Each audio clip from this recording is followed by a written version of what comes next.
أعوذ بالله من الشيطان الرجيم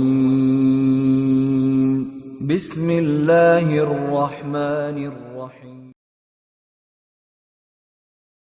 إن الحمد لله نحمده ونستعينه ونستغفره ونعوذ بالله من شرور أنفسنا ومن سيئات أعمالنا من يهده الله فلا مضل له ومن يضلل فلا هادي له وأشهد أن لا إله إلا الله وأشهد أن محمدا عبده ورسوله اللهم صل على محمد وعلى آل محمد كما صليت على إبراهيم وعلى آل إبراهيم إنك حميد مجيد وقال الله تعالى في كلامه العزيز أعوذ بالله من الشيطان الرجيم يا أيها الذين آمنوا اتقوا الله حق تقاته ولا تموتن إلا وأنتم مسلمون يا أيها الناس اتقوا ربكم الذي خلقكم من نفس واحدة وخلق منها زوجها وبث منهما رجالا كثيرا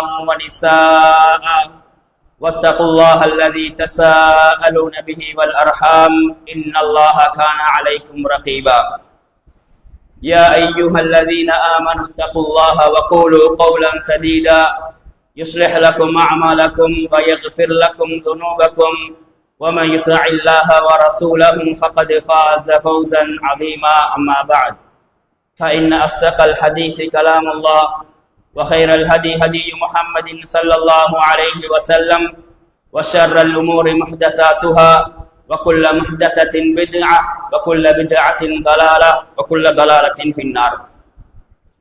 இந்த உலகத்தை படைத்து பரிபாலிக்கின்ற ரப்பல் ஆலமீன் அல்லாஹ்வுக்கே எல்லா புகழும் அல்ஹம்துலில்லாஹ். வார்த்தைகளில் உண்மையானது அல்லாஹுடைய வார்த்தையான திருக்குர்ஆன் என்றும், வழிகாட்டல்களில் சிறந்தது பெருமானார் ஸல்லல்லாஹு அலைஹி வஸல்லம் அவர்கள் காட்டிவிட்டு சென்ற வழிகாட்டல் என்றும், விடயங்களில் மிக மோசமானது மார்க்கத்தின் பெயரில் புதிதாக உருவாக்கப்படுகின்றவைகள், மார்க்கம் என்ற பெயரில் புதிதாக உருவாக்கப்படுகின்றவைகள் அனைத்தும் பித்அத்துக்கள் அனைத்தும் வழிகேடுகள் அனைத்தும் நரகின்பால் கொண்டு சேர்க்கும் என்ற ஒவ்வொரு ஹுத்துபாக்களிலும் நபிகளார் ஸல்லல்லாஹு அலைஹி வஸல்லம் அவர்கள் ஞாபகமூட்டக்கூடிய ஹதீஸை நானும் ஞாபகமூட்டியவனாக இன்றைய ஹுத்துபாவை ஆரம்பம் செய்கின்றேன். கொஞ்சம் நெருக்கமாக வந்திருங்க. பள்ளி முழு மேடைஞ்சிக்குது, பின்னால் வரக்கூடிய ஆக்களுக்கு அசௌகரியம் வரக்கூடாதுன்றதுனால கொஞ்சம் நெருக்கமாக வந்துருங்க. அல்லாஹ் ரஹ்மத் செய்யட்டும்.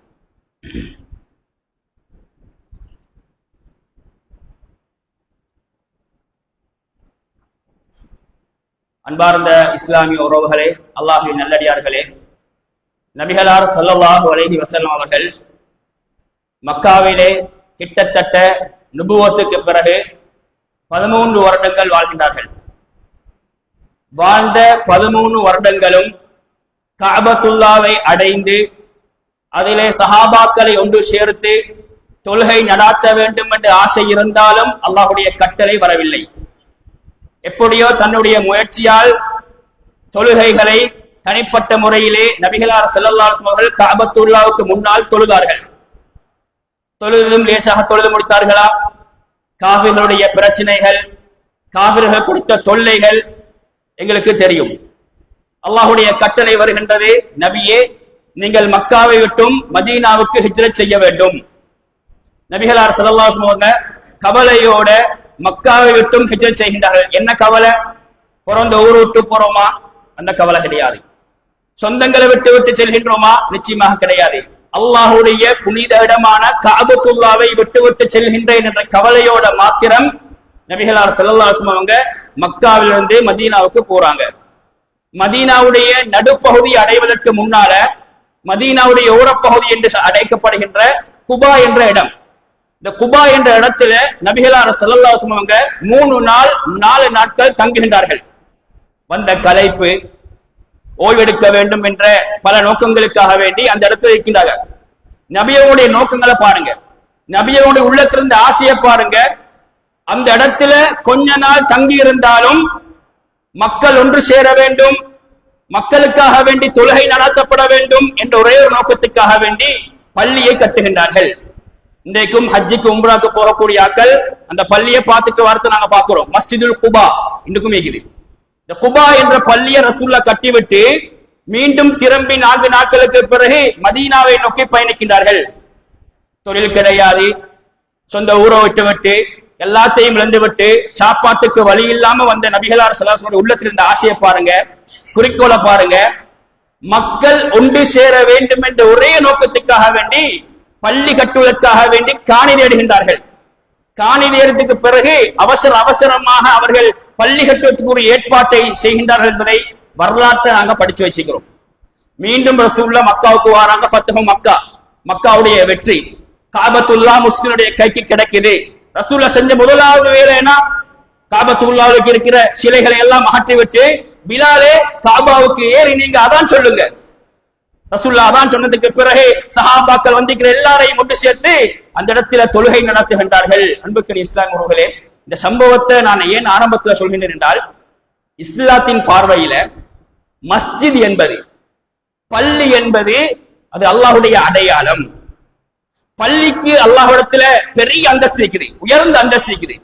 அந்த அந்தஸ்து நாங்க கட்டாயமாக விளங்கணும். இன்றைக்கு எங்கட உள்ளங்கள் பள்ளியை விட்டு கொஞ்சம் கொஞ்சமாக தூரமாகுது. இது சைத்தாண்ட வேலை. நாங்க பள்ளிக்கு வரதுக்கு ஆசை காட்டுறல்ல, தொழுகைக்கு வரதுக்கு எங்களுக்கு ஆசை இல்ல, பள்ளி வேலை செய்யறதுக்கு எங்களுக்கு ஆசை இல்ல, பள்ளிக்கு சதக்கா கொடுக்கிறதுக்கு, பள்ளிக்கு சந்தா கொடுக்கிறதுக்கு எங்களுக்கு தேவை ஒன்று இல்லை, அதுக்கு இன்ட்ரெஸ்ட் காட்டுறல் என்று இருந்தால் ஷைத்தான்களை கொஞ்சம் கொஞ்சமாக பள்ளியை விட்டு தூரமாக்கின்றார். அன்புக்கு இஸ்லாம் உறவுகளே, அடிப்படை ஒன்றை புரிந்து கொள்ளணும். நாங்க கெட்டு போகின்றோம் என்றால், நாங்க உலகத்துக்கு அடிமையாகின்றோம் என்றால், அல்லது நாங்க மறுமையை மறந்து வாழ்கின்றோம் என்றால், நாங்க நினைச்சுக்கொள்ளணும், என்ன அறியாம நான் பள்ளியை விட்டு கொஞ்சம் கொஞ்சமாக தூரமாகின்றேன். யாரு 5 நேரம் பள்ளிக்கு வந்து ஜமாத்தோட தொழுகின்றார்களோ, பள்ளி வேலைகளை பார்த்து செய்கின்றார்களோ, பள்ளிக்குரிய தேவைகள் வருகின்ற பொழுது உடம்பால பணத்தால யாரெல்லாம் செலவழித்து இன்ட்ரெஸ்ட் காட்டுகின்றார்களோ, ஆசையோட பள்ளியோட சம்பந்தப்படுகின்றார்களோ, இவங்களுடைய ஈமான் மேல்மட்டத்தில் இருக்கும், அல்லாஹ் பத்திய பயம் நிறைய இருக்கும். யாரு பள்ளியை கணக்கில்லாம, பள்ளியை பத்தி யோசனை இல்லாம வாழ்கின்றோமோ, எங்களை அறியாம உலக ஆசைகளுக்கு வரும். எங்களை அறியாம பாவம் செய்யணும் என்று ஷைத்தான் எங்களை என்ன செய்வான்? தூண்டிக்கொண்டே இருப்பான். அடிப்படையான விஷயம். அன்புக்கு இஸ்லாம் அவர்களே, எங்கட உள்ளத்துல எப்பயும் மஸ்ஜித் என்றால் ஆழமான ஒரு கண்ணியம் இருக்கணும். பாங்கு சத்தம் சொல்லிவிட்டால், கேட்டுவிட்டால் பள்ளிக்கு வரணும் என்ற தேவை என்னிடத்திலும் உங்களிடத்திலும் கட்டாயமாக இருக்கணும். அன்புக்கு இஸ்லாம் அவர்களே, அந்த அடிப்படையில் இன குத்துபாவுல சுருக்கமாக மஸ்ஜித் என்றால் என்ன, மஸ்ஜிதோடு நாங்க எவ்வளவு தொடர்பு போடணும், இஸ்லாம் மஸ்ஜிதுக்கு கொடுக்கிற கண்ணியம் இடங்கள் என்ன என்பதை விளங்கி நானும் நீங்களும் மஸ்ஜிதோடு தொடர்படக்கூடியவர்களாக மாற வேண்டும் என்ற அடிப்படையை நான் நீங்களும் புரிந்து கொள்ள வேண்டும். அன்புக்கு இஸ்லாம் அவர்களே, முதலாவதாக மஸ்ஜித் என்ற சொல்லுடைய விளக்கத்தை பார்ப்போம். மஸ்ஜித் என்றால் சுஜூத் என்ற சொல்லிலிருந்து பிறக்கப்பட்டது. சுஜூத் செய்யக்கூடிய இடம் மஸ்ஜித் என்று இன்றைக்கு நாங்க விளங்கி வைத்திருக்கிறோம். அன்புக்கு இஸ்லாம் அவர்களே, இன்னொன்று நாங்க விளங்கிக் கொள்ளணும். மஸ்ஜிதுக்குரிய வரைவிலக்கணத்தில நாங்க தொழுற இடம், நாங்க மஸ்ஜிதாக தேர்ந்தெடுக்கின்ற அந்த இடம், அது சின்ன ஒரு குடிசையாக இருந்தாலும் சரி, பெரிய ஒரு கட்டிடமாக மஸ்ஜித் அளவில் கட்டப்பட்டிருந்தாலும் சரி, அந்த இடம் அல்லாஹ்வின் பெயரில் வக்ஃப் பண்ணப்பட்டதாக இருக்க வேண்டும். முக்கியமான நிபந்தனை, அல்லாஹ்வின் பெயரில பதியப்பட்டதாக இருக்க வேண்டும். தனியொத்தரு அதை தந்தினாலும் சரி, முழு சமூகமாக சேர்ந்து நாங்க வாங்கினாலும் சரி, இது மறுமை வரைக்கும் அல்லாஹ்வின் பெயர்ல வக்ஃப் பண்ணப்பட்டு மஸ்ஜிதாக பாதிக்கப்பட வேண்டும் என்று எழுத்து ரீதியாக உறுதியாக சொல்லப்பட்டிருக்க வேண்டும் என்பது மஸ்ஜிதுக்குரிய மிக முக்கியமான நிபந்தனை.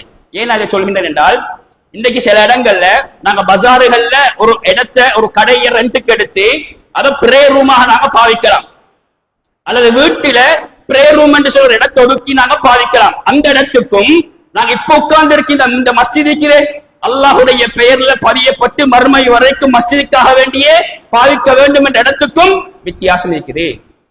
மஸ்ஜிதுக்கு குர்ஆனிலும் சுன்னாவிலும் சொல்லப்பட்ட கண்ணியங்கள் இந்த இடத்துக்கு தான் இருக்குது, அந்த இடத்துக்கு கிடையாது. அன்புக்கு இஸ்லாம் உறவுகளே, இந்த அடிப்படையை நாங்க கட்டாயமாக புரிந்து கொள்ள வேண்டும். சுஜூத் செய்யக்கூடிய இடங்கள் மஸ்ஜித் தான், ஆனால் அந்த இடம் அல்லாஹ்வின் பெயர்ல கட்டாயமாக பதியப்பட்டிருக்க வேண்டும் என்ற அடிப்படையை நான் நீங்களும் புரிந்து கொள்ள வேண்டும். அன்புக்கு இஸ்லாம் உறவுகளே, அடுத்தபடியாக மஸ்ஜித் என்றால் சாதாரணமான இடங்கள் கிடையாது. இன்றைக்கு வெள்ளிக்கிழமை நாங்க நேரத்தோட குளிச்சுட்டு எங்களுக்கு விருப்பமான உடுப்பு கொடுத்துக்கொண்டு நேரத்தோட நாங்க மஸ்ஜிதுக்கு வந்திருக்கிறோம் என்று சொன்னால் அதுக்கு முக்கியமான காரணம் என்ன? நாங்க ஒரு நிம்மதியான வாழ்க்கைக்காக வேண்டி தயாராக வேண்டும்.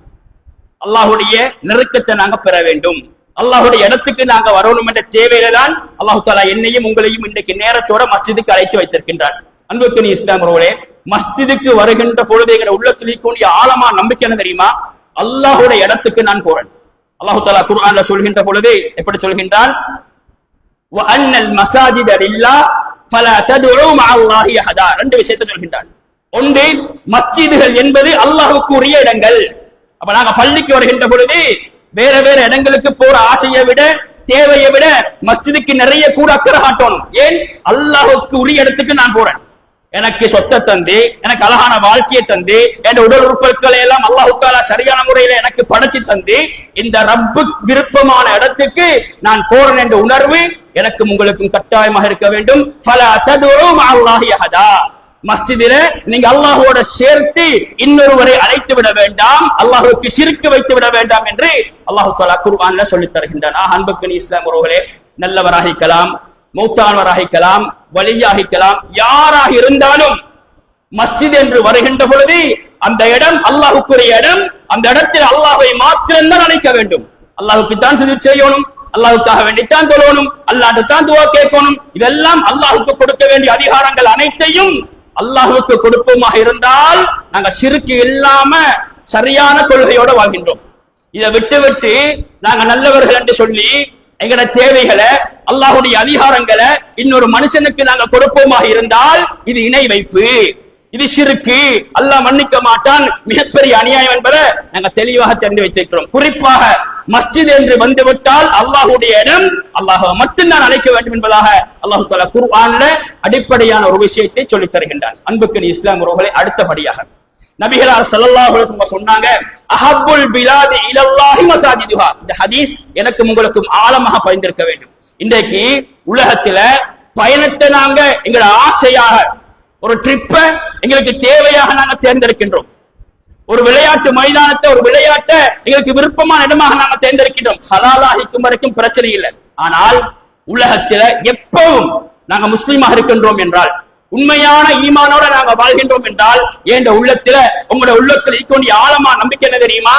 இந்த உலகத்துல அல்லாஹ் விரும்புகின்ற இடம் மஸ்ஜித் தான். அந்த இடத்தை நானும் விரும்புவோம் என்ற நம்பிக்கை, அப்படியான வாழ்க்கையை நான் நீங்களும் வாழ பழக வேண்டும். அன்புக்கு இஸ்லாம் உறவுகளை, அல்லாஹ்விலே நபி அவர்கள் சொன்னாங்க, ஒரு ஊர்ல அல்லாஹ் தஆலா மஸ்ஜிதை நிறைய விரும்புகின்றான்.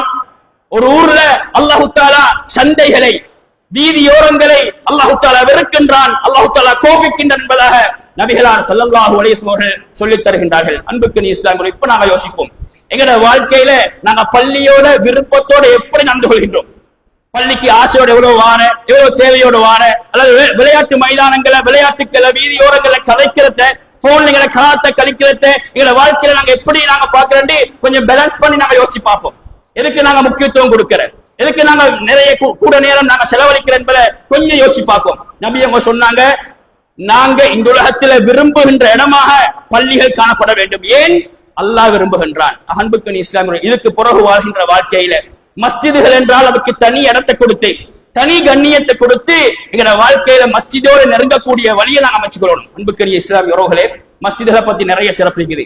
நபிகளார் ஸல்லல்லாஹு அலைஹி வஸல்லம் சொன்னாங்க, யாரு இந்த உலகத்துல ஒரு பள்ளியை கட்டுகின்றாரோ, பனல்லாஹு லஹு பைத்தன் ஃபில் ஜன்னah. இன்னொரு ரிவாயத்துல வருது, பனல்லாஹு லஹு மிஸ்லஹு ஃபில் ஜன்னah. அவருக்கு அதப்போல ஒன்று அல்லாஹ் தஆலா சுவர்க்கத்துல கட்டுகின்றான், அல்லது அல்லாஹ் தஆலா அவருக்கு ஒரு வீட்டை கட்டுகின்றான். அன்புக்குரிய இஸ்லாம் உறவுகளே, பள்ளி கட்டப்பட்டது, பள்ளி எல்லாம் பெர்ஃபெக்ட், பள்ளியில குறைபாடு ஒன்றும் இல்லை என்று யாருக்கும் சொல்ல முடியாது. இந்த பள்ளி கட்டத்துக்கு ஆரம்பத்துல யாரெல்லாம் உழைச்சாங்களோ, யாரெல்லாம் கஷ்டப்பட்டாங்களோ, அது உழைப்பால் ஆகிக்கலாம், பணத்தால் ஆகிக்கலாம், சிந்தனையாக ஆகிக்கலாம், போராட்டத்தில் ஆகிக்கலாம், அதுக்குரிய கூலி அல்லாஹ் தஆலா நாளை மறுமையில சுவர்க்கத்துல நிச்சயமாக கொடுக்க வேண்டும். இஹ்லாஸோட நாங்க அமைப்போமாக இருந்தால்.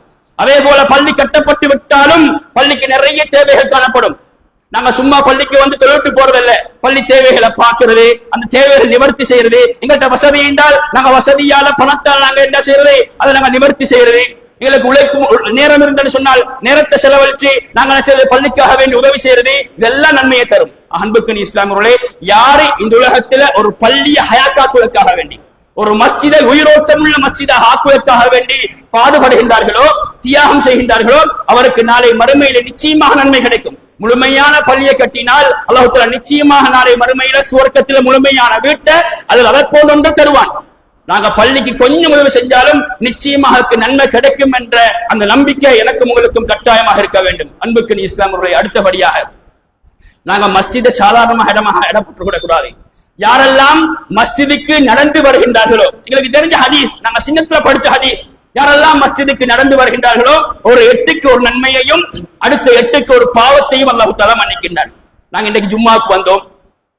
சில நேரம் கிட்டங்கிற ஊடுகள் இருக்கலாம், நடந்து வரக்கூடிய தூரத்தில் இருக்கலாம், நடந்து வர முடியாவிட்டாலும் கஷ்டப்பட்டு தியாகத்தோடு நடந்து வரக்கூடிய சக்தி எங்களுக்கு மகிழ்ந்தால் நாங்க என்ன செய்யணும்?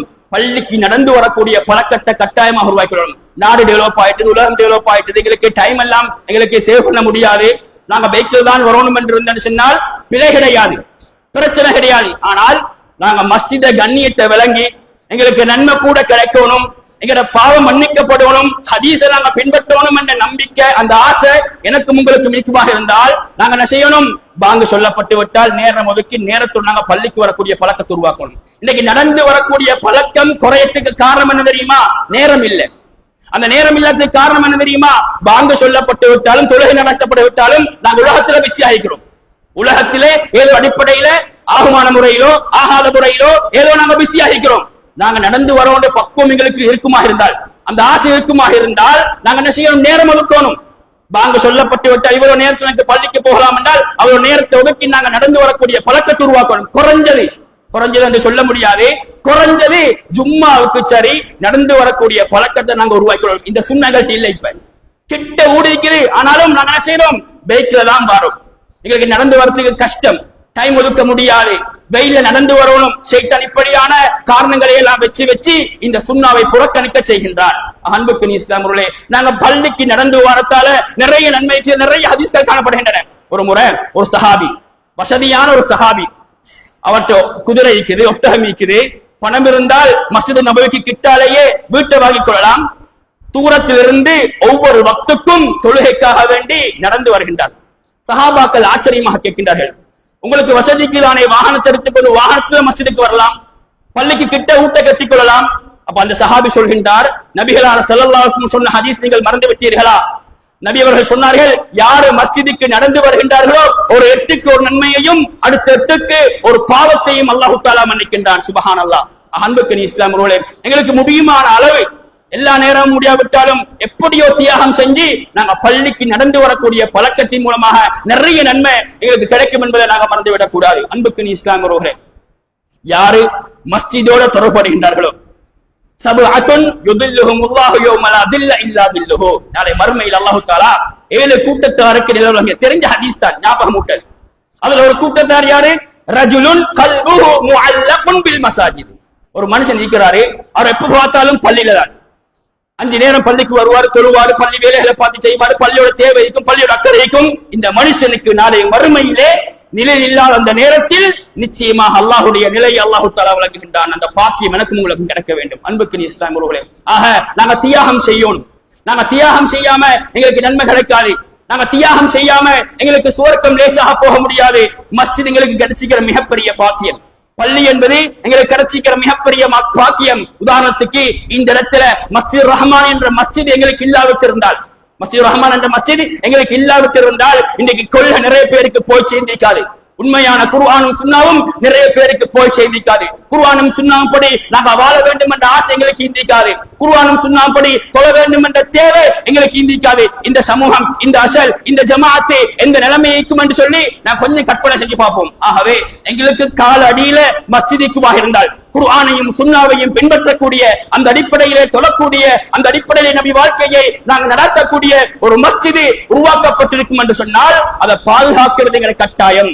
அந்த கண்ணியத்தை பேணணும், மஸ்ஜிதோட தொடர்படணும், மஸ்ஜிதுக்கு உதவி செய்யணும், மஸ்ஜிதுக்கு வரணும், மஸ்ஜிதுடைய தேவைகளை எல்லாம் பார்த்து நாங்கள் செய்வோமாக இருந்தால் நிச்சயமாக அந்த நன்மைகள் கிடைக்கும் என்பதை நாங்கள் மறந்துவிடக் கூடாது. அன்புக்கு இஸ்லாம் உறவுகளை அல்லாஹ்விலே நபிகளார் ஸல்லல்லாஹு அலைஹி வஸல்லம் மஸ்ஜிதை பற்றி நிறையவே சொல்லியிருக்கின்றார்கள். அன்பார்ந்த இஸ்லாம் உறவுகளே, மஸ்ஜிதுக்கு நாங்க வருகின்ற பொழுது இன்றைக்கு இந்த இடத்துல ஜும்மாவுக்கு நிறைய பேர் இருந்தோம். நாங்க நிறைய பிரச்சனைகளோடு தான் வந்திருப்போம்.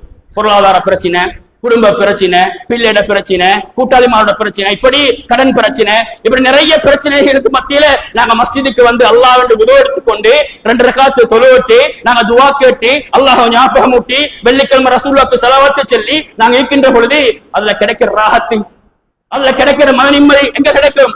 எந்த இடத்திலும் கிடைக்காது. விளையாட்டு மைதானத்திலும் கிடைக்காது, வீதத்திலும் கிடைக்காது, பயணத்திலும் கிடைக்காது, ட்ரிப்புகளிலும் கிடைக்க மாட்டாது. மஸ்ஜிதுல கிடைக்கிற நிம்மதி. அன்புக்கு இஸ்லாமுடைய எங்களுக்கு நிம்மதி வேணுமா? எங்களுக்கு சக்கீனத் வேணுமா? அல்லாஹ்வுடைய ரஹமத் வேணுமா? பள்ளிக்கு வாரது, பயான கேட்கிறது, தொழுகிறது, துஆ கேட்கிறது, அமைதியாக நாங்க அல்லாஹ்வோட பேசுறது, இதெல்லாம் எங்க கிடைக்கும்? மஸ்ஜிதுல கிடைக்கும். அன்புக்கு இஸ்லாமுடைய மஸ்ஜித் என்பது சக்கீனத் இறங்கக்கூடிய இடம். மஸ்ஜித் என்பது மலக்குமார்கள் எங்களுக்காக வேண்டி துஆ கேட்கக்கூடிய இடம். மஸ்ஜித் என்பது அல்லாஹ்வுடைய ரஹ்மத்தை பெறக்கூடிய இடம் என்பதை நாங்க மறந்து விடக்கூடாது. அன்புக்கு இஸ்லாம் உறவுகளை அல்லாஹ்வுடைய இப்படி மஸ்ஜிதுக்கு நிறைய சிறப்புகள் காணப்படுகின்றன. ஒரு முறை நபிகளார் ஸல்லல்லாஹு அலைஹி வஸல்லம் வருகின்றார்கள். நபியுடைய காலத்தில ஒரு கருப்பு பெண் மஸ்ஜிதுடைய ஊத்தைகளை எல்லாம் எடுத்துக்கொண்டு வெளிச்சாக்கி கொண்டிருக்கக்கூடிய வேலை செய்கிறார். அடுத்த நாள் வந்து பார்த்தால் அந்த பெண்ணை காணவில்லை. ரசூலுல்லாஹ் கேட்டாங்க, அந்த பெண் எங்கே என்று சொல்லி. அந்த பெண் மூத்தாகி விட்டால் நாங்கள் அடக்கி விட்டோம் என்று சஹாபாக்கள் சொல்கிறார்கள். ரசூலுல்லாஹ் கேட்டார்கள், ஏன் எனக்கு சொல்லவில்லை? ரசூலுல்லாஹ் உடனேயே அந்த பெண் அடக்கம் செய்யப்பட்ட கபரடிக்கு சென்று சஹாபாக்களை அழைத்து சென்று அந்த பெண்ணுக்காக வேண்டி துஆ செய்கின்றார்கள்.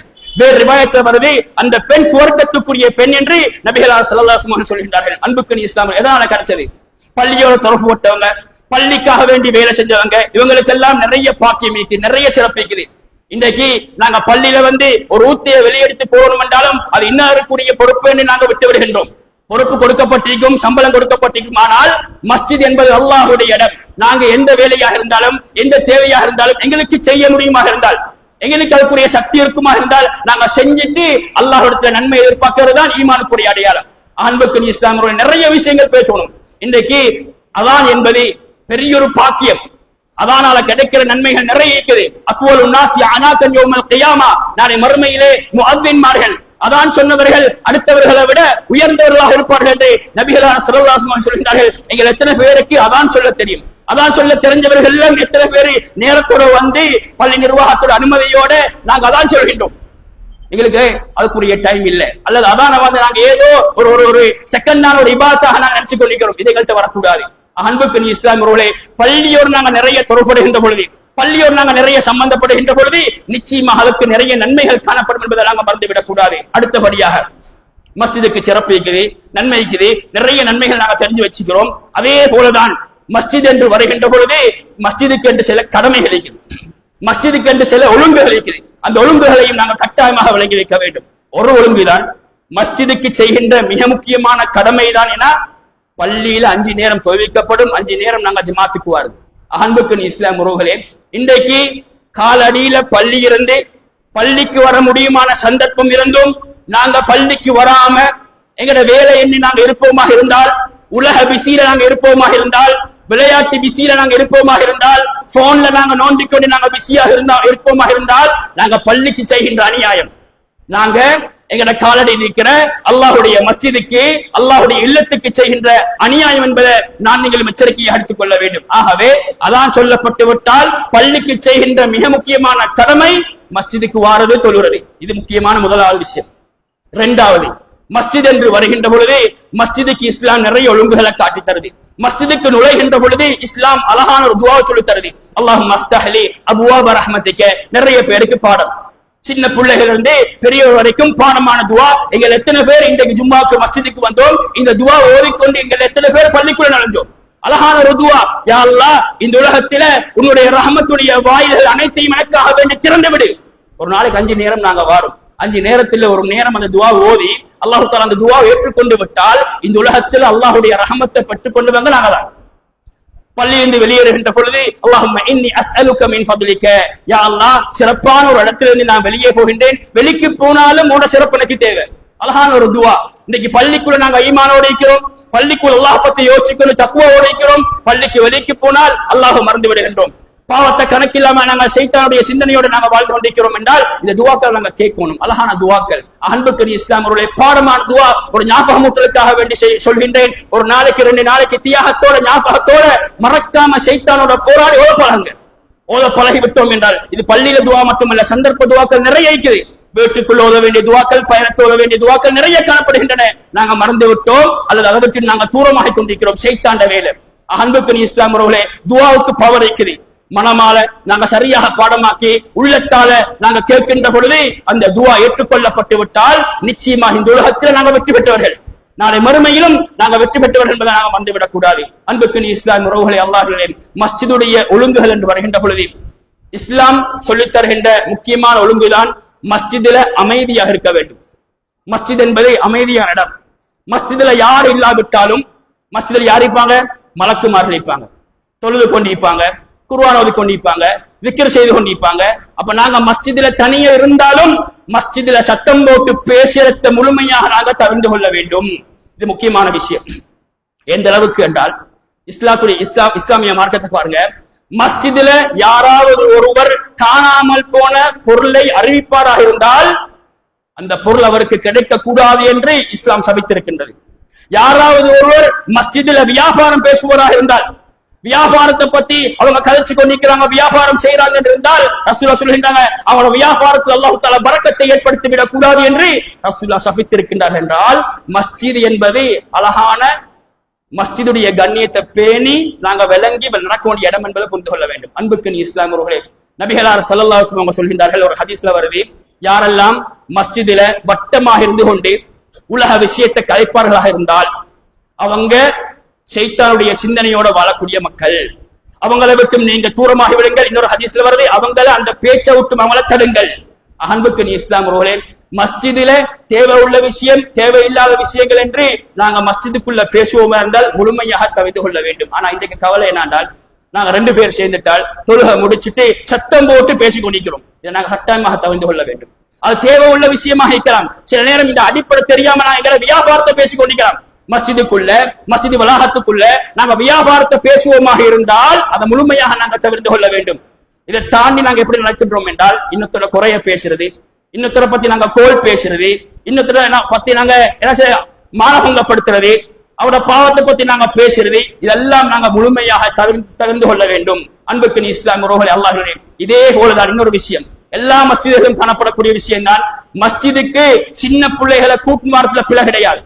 மஸ்ஜிதுக்கு உங்களோட சின்ன பிள்ளைகளை கூட்டுவாங்க, தொழுகையை காட்டி கொடுங்க, பள்ளிக்குரிய இடத்தை கொடுங்க, பள்ளிக்காக வேண்டி பழக்குங்க, பிரச்சனை கிடையாது. ஆனால் மஸ்ஜிதுக்கு வந்து விட்டோம் என்றால் மஸ்ஜிதுடைய கண்ணியத்தை விளங்கிய புள்ள நடக்குதா இல்லையான்னு நாங்க யோசிக்கணும். எங்க பிள்ளைகளுக்கு மஸ்ஜிதுடைய கண்ணியத்தை நாங்க சொல்லிக் கொடுக்கணும். சின்ன பிள்ளையாக இருந்தாலும் மஸ்ஜிதுல கூத்தாடுறது, மஸ்ஜிதுல சத்தம் போட்டு பேசுறது, மஸ்ஜிதுல ஓடுறது, தொழக்கூடிய ஆட்களுக்கு டிஸ்டர்ப் பண்றது, அதாவது மஸ்ஜிதுல அல்லாஹ்வை ஞாபகமூட்டக்கூடியவர்களுக்கு நாங்க தொந்தரவு கொடுக்கிறது, இதை முழுமையாக நாங்க தவிர்த்து கொள்ள வேண்டும். கூட்டின்னு வாங்க, கூட்டின்னு வந்து ஒரு கண்ட்ரோல் உள்ள பிள்ளைகளை வச்சுக்கொள்ள முடியுமா இருந்தால், சின்ன பிள்ளைகள், அது ஆம்பளை பிள்ளையாக இருந்தாலும் சரி, பொம்பளை பிள்ளையாக இருந்தாலும் சரி, கண்ட்ரோல்ல வச்சுக்கொள்ள முடியுமா இருந்தால் வச்சுக்கோங்க. அப்படி இல்லாட்டி மஸ்ஜிதுல வந்து சத்தம் போட்டு பேசுறது, இதை கேட்டுன்னு சொன்னா பிள்ளைகளை கூட்டு வர வேண்டாம் என்று நாங்க அவங்கள்ட்ட எதிர்த்து கேட்கிறது, இதெல்லாம் எங்கள்கிட்ட வரக்கூடாது. மஸ்ஜித் என்றால் மஸ்ஜிதுடைய கண்ணியத்தை நாங்க கட்டாயமாக பேணணும். மஸ்ஜித் அமைதியான இடம், அமைதியை நாங்க கட்டாயமாக பேணணும். மஸ்ஜிதுல வியாபாரத்தை பேசக்கூடாது, காணாமல் போன பொருள் அறிவிக்க கூடாது. இப்படி எல்லாம் மஸ்ஜிதுக்குரிய ஆதாபுகளை, ஒழுங்குகளை இஸ்லாம் சொல்லித்தருது. அன்புக்கு இஸ்லாம் உறவுகளை அல்லாஹ்விலே, மஸ்ஜிதுடைய கண்ணியத்தை விளங்கி இஸ்லாத்தில பார்வையில மஸ்ஜித் எந்த அளவுக்கு உயர்ந்த இடத்தில் இருக்குது, எந்த அளவுக்கு ஒரு அடையாளம், அல்லாஹுடைய அடையாளம் என்று இஸ்லாம் சொல்லுகிறது, அதை நாங்க விளங்கி இதுக்கு பிறகு வரக்கூடிய வாழ்க்கையில மஸ்ஜிதுடைய கண்ணியத்தை பேணி மஸ்ஜிதோடு தொடர்பட்டு மஸ்ஜிதுக்கு செலவழிக்கக்கூடியவர்களாக, மஸ்ஜிதுடைய சந்தாக்களை சரியாக கொடுக்கக்கூடியவர்களாக மாற வேண்டும். இன்னைக்கு கவலை என்றால் மாதம் வருகின்ற பொழுது சந்தா கேட்டு போனாலும் அதை புறக்கணிக்கக்கூடியவர்களாக நாங்க மாறிக்கொண்டிருக்கிறோம். அதை கணக்கெடுக்காம நாங்க இருக்கிறோம். அப்படி அல்ல, இது அல்லாஹுக்கு கொடுக்கின்ற ஹக்கு, அல்லாஹுக்காக வேண்டி போடுகின்ற இன்வெஸ்ட்மெண்ட் என்று நாங்க நினைச்சு கேட்டு வரத்துக்கு முன்னாலேயே பள்ளியுடைய சந்தாவை நாங்க கொடுக்கிறது. வெள்ளிக்கிழமை என்று வந்துட்டால் நாங்க ஒரு ஹக்கு எடுத்துன்னு வாருது, பள்ளிக்காக வேண்டி கொடுக்கக்கூடிய பழக்கம் எங்கள் டீக்கணும். 2 ஞாபகம் ஊட்டுகின்றேன். அன்புக்கு இஸ்லாம் உறவுகளே, பள்ளியிட கண்ணியத்தை விளங்கி பள்ளியோர் தொடரக்கூடியவர்களாக, பள்ளியோர் நாங்க எந்த அளவுக்கு தொடர்படுகின்றோமோ அல்லாஹ் எங்களோட இறக்கமாகின்றான், அல்லாஹ் எங்களோட நெருக்கமாகின்ற அந்த அடிப்படையை புரிஞ்சு என்னையும் உங்களையும் அல்ல ரஹ்மான் பள்ளியோர் தொடர்பட்டு சுவர்க்கத்தை அடையக்கூடிய பாக்கியத்தை தருவானாக. அல்ஹம்துலில்லாஹி ரப்பில் ஆலமீன்.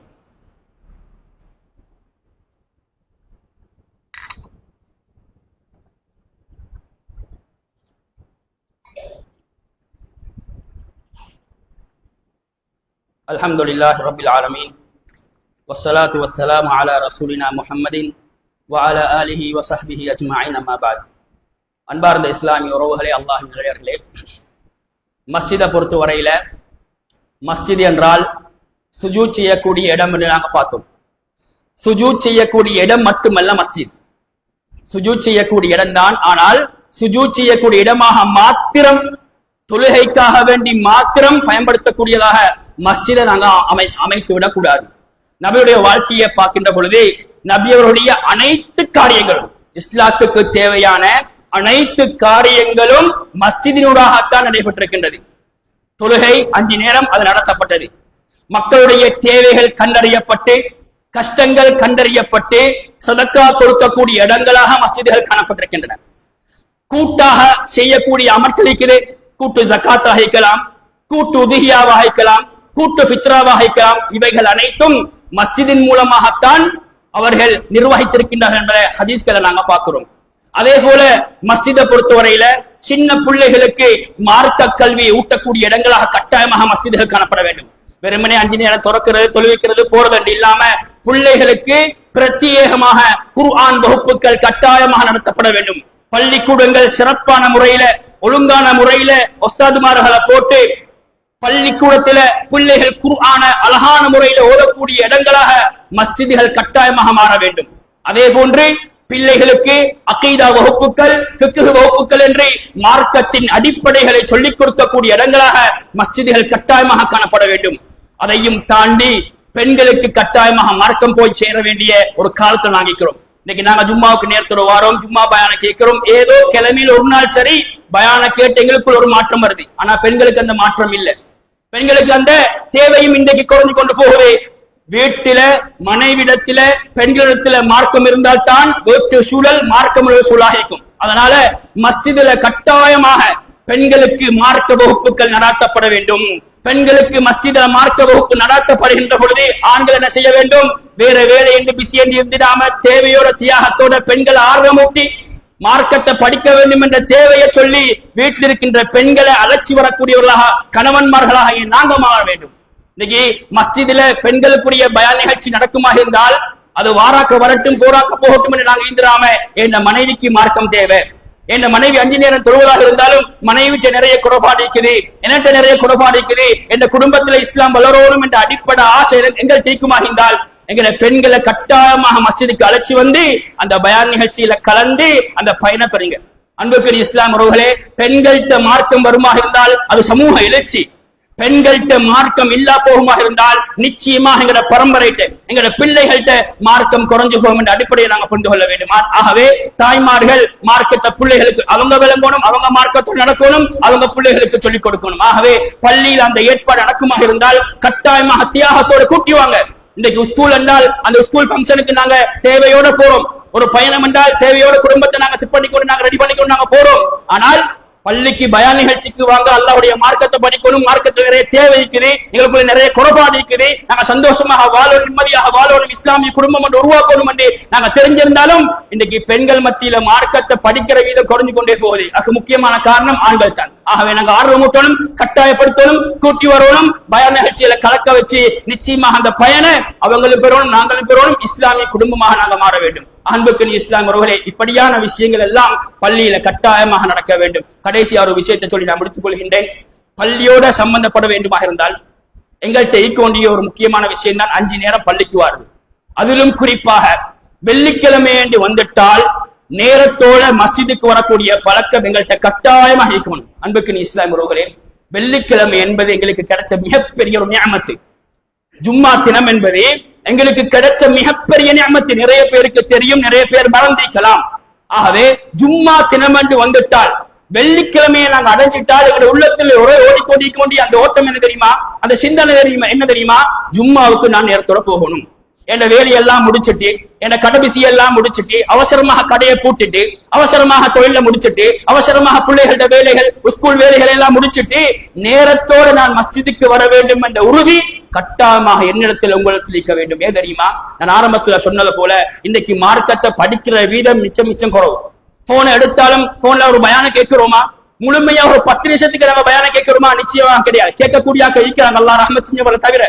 அன்புக்கு இஸ்லாம் உறவுகளே, இன்றைக்கு எங்களுக்கு கிடைச்சிருக்கிற மிகப்பெரிய ஒரு பாக்கியம் வெள்ளிக்கிழமை. வெள்ளிக்கிழமைக்கு ஜும்மாக்கு வந்துட்டு ஒரு பயான கேட்டாத்தான் ஒரு மாற்றம் வரும். அதுக்கு பிறகு அந்த சூடோட நாங்க என்ன செய்வோம், அல்லாஹ் பயந்து நாங்க வாழ்வோம். மீண்டும் அடுத்த வெள்ளிக்கிழமை வரணும், இன்னொரு பயான் கேட்கணும், அப்படியே நாங்க அந்த ட்ரக்குக்குள்ள வாழணும். நாங்க பயான கேட்காம லேட்டாகி வந்து பயானும் இல்ல, பள்ளியோட தொடர்பும் இல்ல, சும்மா வாரது தொழுறது போறது இருந்தால் சைத்தான் லேசாக எங்களை பிடிச்சு கொள்வான். லேசாக நாங்கள் உலகத்துக்கு அடிமையாகிக் கொள்வோம். அன்புக்கு இஸ்லாம் உறவுகளே, நாங்க யோசிப்போம், இவ்வளவு காலம் நாங்க வாழ்ந்துட்டேன், 30 வருஷம் 40 வருஷம் 50 வருஷம் என்று நாங்க வாழ்ந்துட்டேன். திடீரென்று ஒரு மூத்து வந்து விட்டால் நான் எனக்காக வேண்டி, என் கபரு வாழ்க்கைக்காக வேண்டி, மறுமைக்காக வேண்டி எவ்வளவு நான் சேர்த்து வச்சிருக்கிறேன். இந்த இதெல்லாம் ஞாபகம் ஊட்டக்கூடிய இடம் தான் வெள்ளிக்கிழமை. அதனால அல்லாஹ்வுக்காக வேண்டி அன்பாக இரக்கமாக எனக்கும் சேர்த்து கேட்டுக்கொள்ற விஷயம், எங்களுக்கு ஒரு கொள்கை ஈக்கணும், எங்கள்கிட்ட ஒரு ஷெட்யூல் ஈக்கணும். எல்லாத்துக்கும் நாங்க ஷெட்யூல் போட்டு வச்சுக்கிறேன். கடைக்கு 8 மணிக்கு போறேன், 8 மணிக்கு ஓஃப் ஆறு, 8 மணிக்கு கூட்டுறேன், 8 மணிக்கு விளையாட போறேன், 8 மணிக்கு ட்ரிப் போறேன், இப்படி எல்லாம் எங்கள்கிட்ட எல்லாத்துக்கும் ஷெட்யூல் இருக்கிறேன். எங்கள்கிட்ட கட்டாயமாக இருக்க வேண்டிய முக்கியமான ஷெட்யூல் வெள்ளிக்கிழமை என்று வந்துட்டால் நான் நேரத்தோட மஸ்ஜிதுக்கு வரேன். நேரத்தோட மஸ்ஜிதுக்கு வருவோமாக இருந்தால் எங்களுக்கு என்ன செய்யலாம், கொஞ்சம் சரி மர்ம சிந்தனையோடு எங்களுக்கு வாழலாம். பயான கேட்டு அந்த பயானால எங்களுக்குள்ள உருக்கம் வரும், எங்களுக்குள்ள மாற்றம் வரும். என்ன அறியாம நான் இவ்வளவு பாவம் செஞ்சுட்டேனே, என்ன அறியாம நான் இவ்வளவு உலகத்துக்கு அடிமையாக வாழ்கிறேனே, மறுமையை நான் மறந்து வாழ்கிறேன் என்ற உருக்கம் கட்டாயமாக வரும். எப்ப பயான கேட்கின்ற பொழுது. அன்புக்கு இஸ்லாம் உறவுகளே, நாங்க லேட்டாகி வளமையா வருகின்றோம் என்ற 30 வருஷம் 40 வருஷம் இதேதான் பழக்கம். ஒரு நாள் சரி நாங்க வெள்ளிக்கிழமைக்கு நேரத்தோடு வாரதல்ல, பிஸியாக ஒரு நாள் லேட்டாகி வாரது என்பது வேற. ஆனால் இதேதான் பழக்கம், லேட்டாகி வாரதுதான் பழக்கமாக இருந்தால் இதை கட்டாயமாக நாங்க மாற்றிக்கொள்ள வேண்டும். என்ன வேலையாக இருந்தாலும், என்ன பிஸியாக இருந்தாலும், வெள்ளிக்கிழமை என்று வந்துட்டால் நான் நேரத்தோட ஜும்மாவுக்கு வார பழக்கம் என்ற கட்டாயமாகிக்கணும்.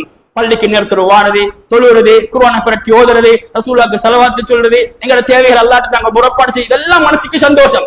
இன்னைக்கு நேரத்தோட மாஷாஅல்லாஹ் நிறைய பேர் வந்தீங்க, உங்களுக்குள்ள ராஹத்து எங்களுக்கு கிடைச்ச அந்த மன நிம்மதி அதை சொல்ல முடியாது. எவ்வளவு காசு கொடுத்தாலும் அதை பெற முடியாது. அந்த அளவுக்கு ஒரு மன நிம்மதியை அல்லாஹ் தஆலா மஸ்ஜிதில் வைத்திருக்கிறான். ஆகவே வெள்ளிக்கிழமைக்கு நேரத்தோட வரக்கூடிய பழக்கம் இப்போது உறுதியெடுங்க.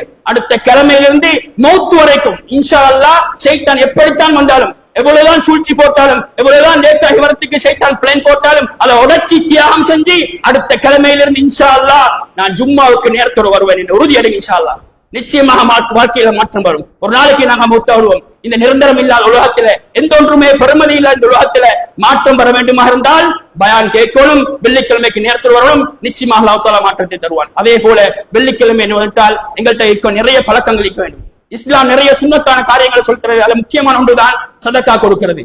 நாங்க பள்ளிக்காக வேண்டி மாதம் சந்தா கொடுக்கலாம், அது வேற. ஆனால் வெள்ளிக்கிழமை என்று வந்துட்டால் ஜும்மாவுக்கு நேரத்தோட வாரத்தோட என்னால முடிஞ்ச ஒரு கணக்கு நான் பள்ளிக்காக வேண்டி கொடுக்கிறேன் சதக்கா என்ற நன்மையோட நாங்க அதை எடுத்துட்டு வந்து நாங்க பழக்கிறது. அன்புக்கு இஸ்லாம் அவர்களே, நாங்க நேரத்தோட வாரத்தோட எங்களோட பிள்ளைகளையும் கட்டாயமாக நேரத்தோட வளர்ச்சி வர வேண்டும். ஜும்மாவோட ஆரம்பத்தில் நான் சில நேரம் ஞாபகம் ஊட்டிக்கலாம். ஜும்மாவுக்கு நாங்க எப்படி நேரத்தோட வாரோமோ, எங்களோட வீட்டுல தொழுகை கடமையான ஆண் பிள்ளைகள் இருப்பாங்களா இருந்தால் அவங்களையும் கட்டாயமாக அவங்களோட சேர்த்து கூட்டிடுவாங்க. அவங்க பெருத்துட்டாங்க, அவங்க கொண்ட்ரோல் தாண்டி போயிட்டாங்க என்றாலும் பிரச்சனை இல்ல. ஜும்மா முடிச்சுட்டு கேளுங்க, எத்தனை மணிக்கு ஜும்மாவுக்கு போனேன், ஜும்மா என்ன பயம் பண்ண, எங்கேக்கு ஜும்மா போனேன்னு கேளுங்க. இந்த கலப்பாக்களுக்கு நேரம் இல்லை.